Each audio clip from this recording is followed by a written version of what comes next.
سب سے بری حرکت کون سی ہے؟ سب سے بری حرکت یہ ہوتی ہے کہ لڑکے اور لڑکیوں کا جوش و خروش سے شادیوں پہ جانا، اور پھر مووی والا آتا ہے وہ لڑکیوں کی عورتوں کی مووی بھی بناتا ہے، اور اب تو اللہ خیر کرے مووی کو ویسے ہی لوگوں نے فرض کفایہ سمجھ لی ہے، اللہ معاف کرے، ہر آدمی نے ہاتھ میں موبائل پکڑا، اتنا ضروری کام ہے یہ؟ مووی بنتی ہے، مہندی ہوتی ہے، ناچ گانا ہوتا ہے، تماشے لگتے ہیں، پھر میں حیران ہوتا ہوں جوان لڑکیوں کے ہاتھوں میں پھول دے کے انہیں کھڑا کیا جاتا ہے کہ دولہا جب آئے تو پھول پھینکنا۔ دولہے کے ساتھ بوڑھے بوڑھے لوگ ہوتے ہیں کہ جوان لڑکے ہوتے ہیں؟ بولے تو وہ پھول کیوں لڑکیاں پھینکتی ہیں؟ لڑکیاں ساری برقعے میں ہوتی ہیں، چھپے ہوئے منہ ہوتے ہیں، تو سارا خاندان تو بیوٹی پارلر سے تیار ہو کے آیا ہوتا ہے، تو آپ تو گناہ کو آواز دے رہے ہیں۔ پتہ ہے رسم کیسے ایجاد ہوئی؟ صاحب فتوح الشام نے لکھا ہے یہ لڑکیوں کے پھول پھینکنے کی رسم جب قادسیہ کے علاقے حضرت سعد بن ابی وقاص رضی اللہ تعالیٰ عنہ فتح کر رہے تھے، تو آپ ایک ایسے علاقے سے گزرے جس کی عمارتیں بڑی شاندار تھیں۔ علامہ واقدی کہتے ہیں کہ دور دور سے لوگ وہ عمارتیں دیکھنے آتے تھے کہ بھئی فن تعمیر کا شاہکار ہیں یہ چیزیں۔ اس ایریے سے گزرنا تھا مسلمان فوج نے، تو عیسائیوں نے اور یہودیوں نے ایک چال چلی، انہوں نے عورتوں سے کہا خوبصورت لڑکیوں سے کہ پھول پکڑ لو، اور جب فوجی گزرے تو ان کے اوپر پھول پھینکنا، اگر 2-3 جرنل بھی تم تباہ کرنے میں کامیاب ہو گئی تو مسلمانوں کا ہم زیر کر لیں گے۔ پھول پھینکو، چھتوں پہ چڑھ گئی، اور چھتوں کی طرف نوجوانوں نے دیکھنا ویسے ہی ہے چونکہ شاہکار ہیں ہماری منازل۔ حضرت سعد بن ابی وقاص رضی اللہ تعالیٰ عنہ آگے آگے تھے، سمجھ آ رہی ہے نا میری باتوں کی؟ آگے آگے جا رہے تھے، کمان کر رہے تھے فوج کی۔ جب آپ نے دیکھا عورتیں چھتوں پہ ہیں تو حضرت سعد بن ابی وقاص شرارت سمجھ گئے، سازش سمجھ گئے۔ لوگ زہر بھی جو ہوتا ہے نا، زہر بھی دودھ میں ڈال کے دیتے ہیں، ڈائریکٹ نہیں دیتے، انہیں پتہ ہوتا ہے کہ زہر رگوں میں کیسے اتارنا ہے۔ جناب سعد بن ابی وقاص آگے آگے تھے، جب دیکھا عورتیں چھتوں پہ ہیں تو فوراً بولے، گھوڑے پہ چڑھ گئے اور فوج کی طرف توجہ کر کے کہنے لگے فوجیو تمہیں پتہ ہے نا اللہ کیا فرماتا ہے؟ رب فرماتا ہے مردوں سے کہو نظریں جھکا کے رکھیں۔ نظریں کون بھلا؟ جی مومن مرد، قرآن مجید نے حکم دیا کہ مومن مرد نظریں، اس کا مطلب ہے مرد وہ نہیں ہوتا جو اکڑ اکڑ کے چلے، مرد تو ہے ہی وہ قد اونچا ہو نظریں جھکی ہوئی ہو، مرد کہتے ہی اسے۔ مردوں سے کہو نظریں جھکا کے رکھیں۔ 10,000 فوج تھی، عورتیں پھول پھینکتی رہیں، 10,000 فوجی گزر گیا پر ایک نے بھی نظر اٹھا کے نہیں دیکھا۔ جب سارے گزر گئے تو ان عورتوں نے پلیٹیں پھینکی اور کہنے لگی او بے شرمو یہودی اور عیسائیوں، تم کس طرح کے لوگ ہو، اپنے مقاصد کے لیے بہو بیٹیوں کو استعمال کرتے ہو، اور یہ کتنی شان والے ہیں، ایک آیت سنی ہے اور نظریں جھکا لی ہیں، تم بھی غلط ہو، تمہارا طریقہ بھی غلط ہے، آج کے بعد ہم مدینے والے رسول کا کلمہ پڑھیں گے، ہم مسلمان ہوا کریں گے۔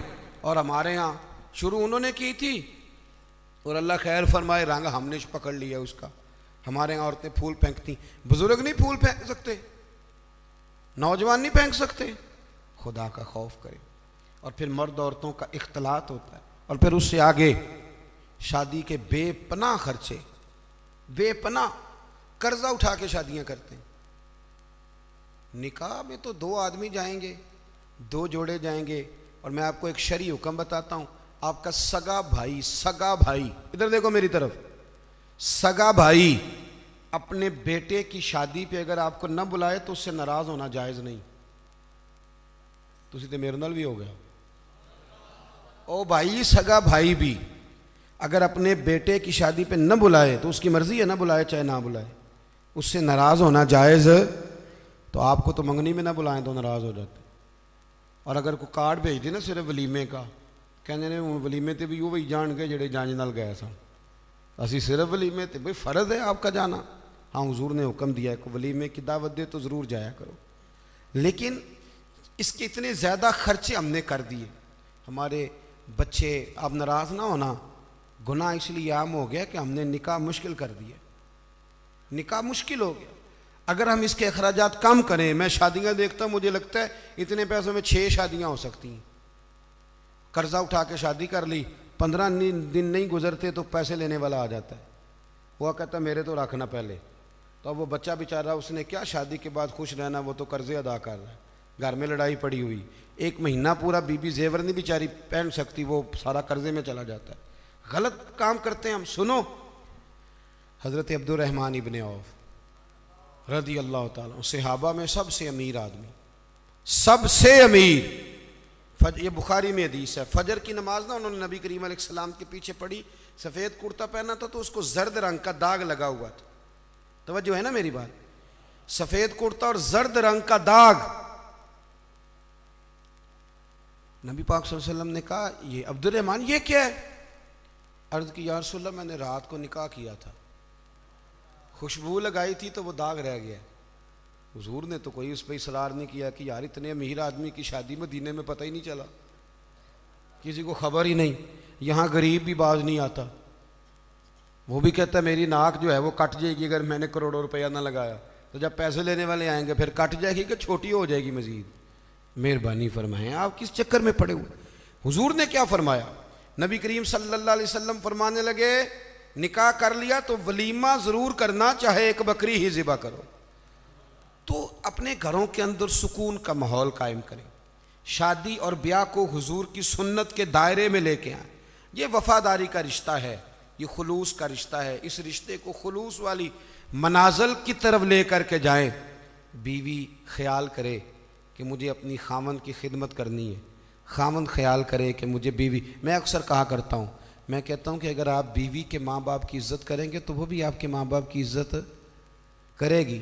آپ تو ماں بدولت کہتے میں نہیں کبھی سسرال گیا جی، وہ میں دروازے پہ چھوڑ کے آ جاتا ہوں، پھر وہ میں لینے بھی چلا جاتا ہوں چونکہ میں بہت بڑا نواب ہوں. تو آپ کیسے امید رکھتے ہیں پھر وہ آپ کے ماں باپ کی خدمت کرے گی؟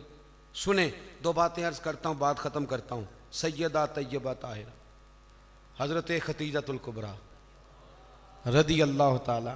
جب آدمی امیر ہو نا، غریب ہو جائے تو اس کے لیے بڑی مشکلات ہوتی. غریب امیر ہو جائے تو کوئی مشکل نہیں ہوتی. حضرت ختیجۃ الکبریٰ مکے کی ملکہ تھی، 20 کنیزیں نوکرانیاں گھر میں کام کرتی. پھر سیدہ ختیجہ کلمہ پڑھ گئیں، پھر مسلمان ہوئیں، حضور سے نکاح ہوا.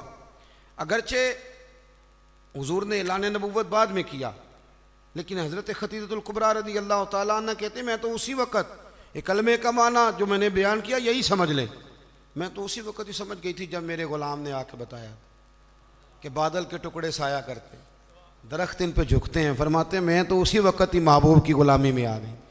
نکاح ہو گیا، حضور کی بارگاہ میں آ گئی. فرماتی ہیں میں نے نا ظہر کے وقت سارا مال حضور کی خدمت میں دیا، 20 کنیزیں، غلام، ظہر کے وقت. اور عصر سے پہلے پہلے محبوب نے ہر شے اللہ کے رستے میں تقسیم کر دی. یہ وقت بھی بطور تمثیل ہے کہ جتنا زور عصر کے درمیان وقت ہوتا ہے اتنے وقت میں بانٹ دیا حضور نے سارا کچھ. اتنی امیر بی بی اور پھر وہ غریب ہو جائے.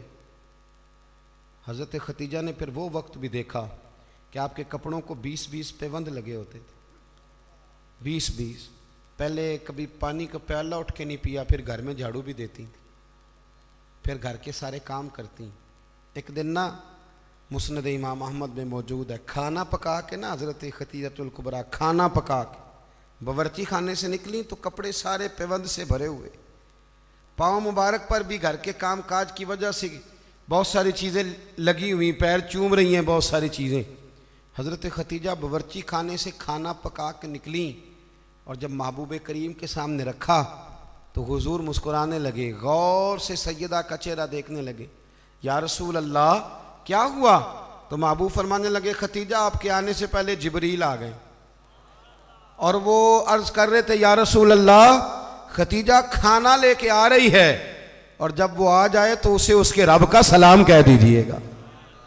اگر خاتون اپنے خاوند کی خدمت کرے، اگر وہ یہ ذوق بنائے، یہ مزاج. اب تصویر کا بالکل دوسرا رخ بھی دیکھیں، یہ کنز العمال میں یہ بھی حدیث ہے اور حدیث کی راوی سیدہ عائشہ صدیقہ.